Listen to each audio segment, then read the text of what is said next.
Kaya hindi raw masukat ang tuwa ng mga boss, host at iba pang dabarkads ng Eat Bulaga na ang kanilang noontime show ang kauna-unahang Filipino TV program na nagkaroon ng franchise sa ibang bansa. May Eat Bulaga na rin kasi sa Indonesia. Hindi lang daw ito karangalan para sa kanilang programa at sa Philippine entertainment industry, kundi pati na rin sa buong bansa. May news to go si Aubrey Carampel.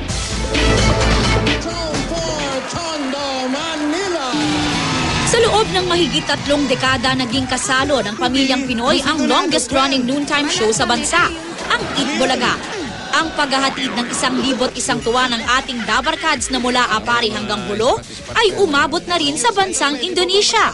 Kung madalas ang Pinoy ang nagpa-franchise ng international shows, ang Eat Bulaga ang kauna-unahang Filipino program na nagkaroon ng franchise sa ibang bansa.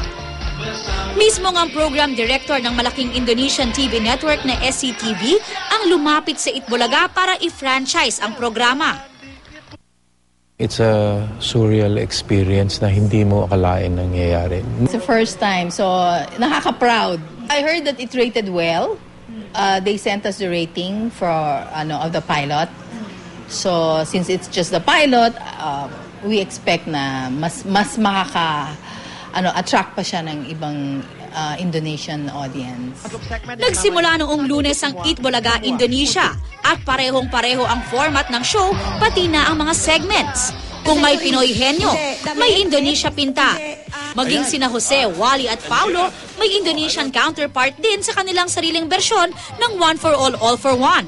Ang Satu Untuk Semua, Sema Untuk Satu. At kung tayo may bossing Vic Soto, ang EB Indonesia meron din. Lumipad patungong Indonesia ang ilang big bosses ng Eat Bulaga para siguruhing maayos ang kauna-unahang pagsalang sa ere ng Eat Bulaga Indonesia, kung saan nagbigay pa sila ng kanilang Eat Bulaga franchise Bible.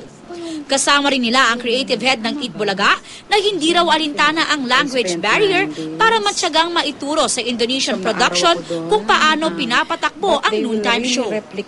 Kumbaga nung sinabi namin sa kanila, ito ang kaluluwa ng Eat Bulaga. Kailangan nila lang puso, hindi na namin kayang ibigay. Puso na ng Indonesia ang ilalagay doon. And that will make the difference. Ang Eat Bulaga hosts hindi nga raw mailarawan ang kasiyahang nararamdaman dahil sa panibagong tagumpay na ito.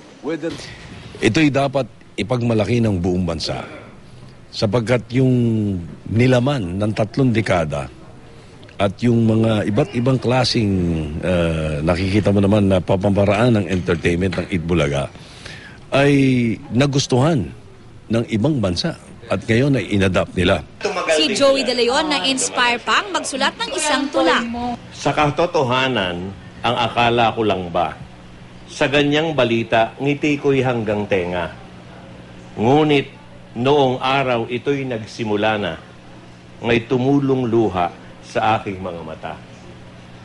Hindi sa ako ay isang taong madrama, ngunit sa oras na yon, iba na darama. Nandong nagbalik, nagdaang pakikibaka, waring naulip, pagwawagit pangunguna. Sa isang sulat, nagpahatid na rin ng pagbati si GMA Network Chairman and CEO Attorney Felipe L. Gozon sa Eat Bulaga sa panibagong milestone na ito. Isang malaking karangalan daw hindi lang para sa Philippine entertainment industry, kundi pati na rin sa bansa ang pagkakaroon ng franchise ng Eat Bulaga sa Indonesia. Ang panibagong tagumpay nga raw na ito ng Eat Bulaga ay tinuturing ng isang napakalaking biyaya ng noontime show na hindi lang naghatid ng 1,001 tuwa, kundi panibagong pag-asa sa mga Pilipino sa loob ng mahigit na 3 dekada. We try our very best na ibalik sa mga tao na tumangkilik sa amin lahat itong 3 dekada na. At ito naman ang nakuha namin pabalik, mas mahigit pa sa aming naibibigay sa kanila. Mapapanood ang ilang bahagi ng Eat Bulaga Indonesia sa Eat Bulaga sa Sabado. Aubrey Carampel, GMA News.